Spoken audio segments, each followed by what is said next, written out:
If you hate Man U, stand up. Alright, I love Man U. Hello ladies and gentlemen, welcome back to the channel James Knows Nothing, where you watch a bloke who knows absolutely nothing about anything try and talk about something. First things first, yet again I just want to say thank you guys so much for all the support you've been showing the channel. The numbers are literally mental. I just managed to clock over to like 10,000 views or something, which is something I would never expected to be doing in 2 years of making videos, let alone 2 months. So thank you very much for that, and thank you to you guys for getting me to 100 subscribers as well. That is amazing. Okay, so what will we be talking about today on the James Knows Nothing channel? Well, it was the international break the weekend just gone. We saw England play Brazil at Wembley, and of course England looked fucking very ropey, considering the Euros is only a few months away, and it was a fairly nothing game, to be honest. There was a few decent chances Brazil had. I think Vinny had a very good chance. Then Starboy comes on, Endrick. So for those of you who don't know who Endrick is, 17-year-old who is currently playing at Palmeiras in Brazil, and he has signed a pre-contract agreement to go to Real Madrid in the summer of 2024. Now, if you have seen anything of Endrick, you will know that there's a certain title that's starting to be attached to the young lad's name, that being an industry plant. A lot of people are getting very suspicious of the fact that so far, even though he's only 17, this kid's career has been nearly perfect, and every storyline around it has been nearly perfect.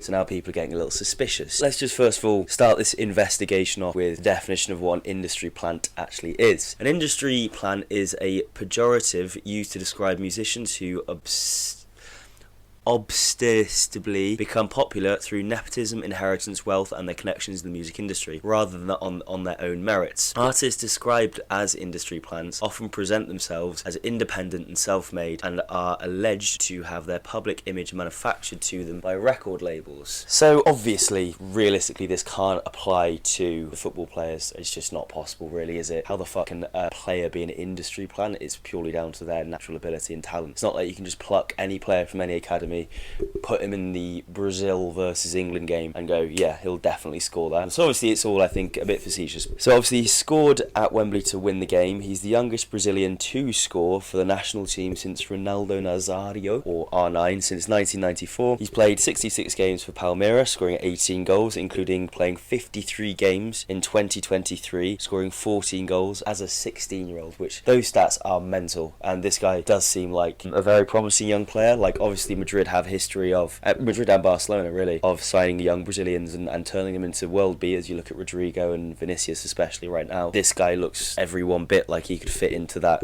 kind of young Brazilian becoming a European superstar archetype. And I also found that this quote, now this is on Reddit, so it's definitely bollocks, but I thought it was quite funny, and it's apparently from Endrick, which was, "In football you have to be cold. From a very young age I have had to show that I am not afraid of anyone. I'm cold, at least that's what my sister and mother say, because of the decisions I made and how I speak. In football, you have to be cold." Did Endrick say this? Probably not. And if he did, just calm down a little bit, mate. Alright, you're 17. You're making fucking me as a 24-year-old look bad. So let's just relax with being cold and everything. If anything, just take a few years off. You know what I mean?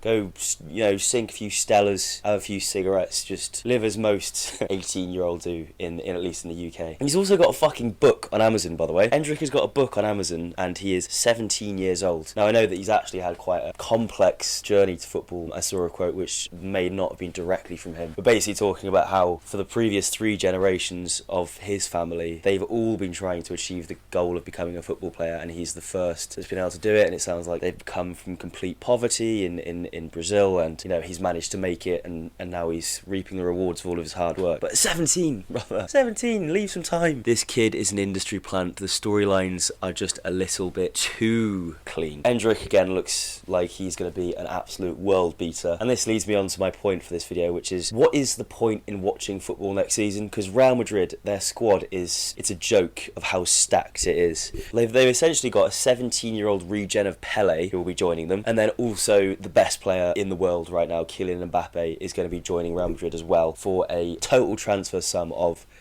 £0. It's insane. And they've already got a stat squad right now, and they've also got the potential Ballon d'Or winner of this year being Jude Bellingham, who's been, I would say, arguably the best player in the world this season. It's between him and Mbappe, you know, obviously a few different players. Jude Bellingham is certainly currently in the conversation as the best player in the world. Now, I don't know if industry plants really exist in football, but the Madrid situation is just fucking suspicious, you know what I mean? They all fit the Madrid, like, kit perfectly. Every single picture of them looks like it should be in, like, a footballing museum as, like, the most iconic players in history. They're all about 12 years old. On top of all this, like, the aesthetic prowess of this team, they're also one of the best teams in the world, and to be honest, are probably my bet to win the Champions League. We'll see what happens against City, but God, they do look good, and Jude Bellingham, every single time there's a moment for him to stand up, he does. And of course, then afterwards, it's the coldest celebration in the world right now, and it's just, it's almost depressing to see how, like, not only cool, but good Madrid are at the moment. Right, and then also, we need to look at Real Madrid's business recently. Now, yes, Jude Bellingham did cost a lot. Jude Bellingham cost €100 million,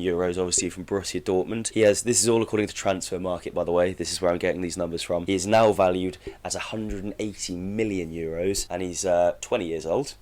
Then you've got Federico Valverde, who cost €5 million from Penarol, and he is now valued at €100 million, and he's 25. You then have Aurelien Tchouameni, who cost Madrid €80 million. He's now worth €90 million. He's 24. You've then got Eduardo Camavinga, who cost €31 million from Stade Rennes, and he is now valued at €90 million, and he's 21. You've then got Vinicius, who cost €45 million from Flamengo. He is now valued at €150 million. He's 23. And you've got Rodrigo, who cost €45 million from Santos. He is now valued at €100 million, and he is 23 as well. All these players who I've just listed, they cost Madrid €306 million, which is a lot, which is an awful lot of money. Not really when you consider the fact that they are now all worth, according to Transfer Market, combined total of €710 million. What the fuck? Like, it's crazy. And this is kind of the caveat to this thing of people kind of going, oh, this is the new Galacticos era, this is the new, like, you know, Zidane, R9, Raul, Beckham, all of these amazing players. A lot of these players, like, $5 million for Federico Valverde, any club could have gone out and got that. Like, considering that Penarol have let him go to Real Madrid, who they know have a lot of money for $5 million, he could have been signed, but it's not like they've gone out and just signed the best players in the world. Like, let's be honest, how many of us had actually heard of Rodrigo before Madrid signed him? How many of us have actually looked at Eduard Camavinga and thought, yeah, he could win? Actually, to be fair, he was touted from a young age, but still, €90 million, that's an awful lot of money. Tchouameni cost $80 million. I suppose that he's one of the more transparent reflections of his potential on his transfer value to Madrid. And then, of course, Jude Bellingham as well. Jude, for like the last 3-4 years, obviously he's never shown his goal scoring proficiencies like he has this season, and the fact that Carlo Ancelotti has decided to play him further forward is just, again, a flawless move by him, and he's just soaked up the pressure so well and looks genuinely like, this is the thing, there is a tendency sometimes for us all to get distracted by this Instagram world that we live in, where if a player looks good in an Instagram post or an Instagram highlight, then we all assume he's amazing without actually watching enough of him. Jude Bellingham is worth every single penny of €100 million, and is, in my opinion, one of the best midfielders in the world, and in the conversation to be the best player and midfielder in the world right now. And you don't get that title and that conversation through Instagram posts or whatever.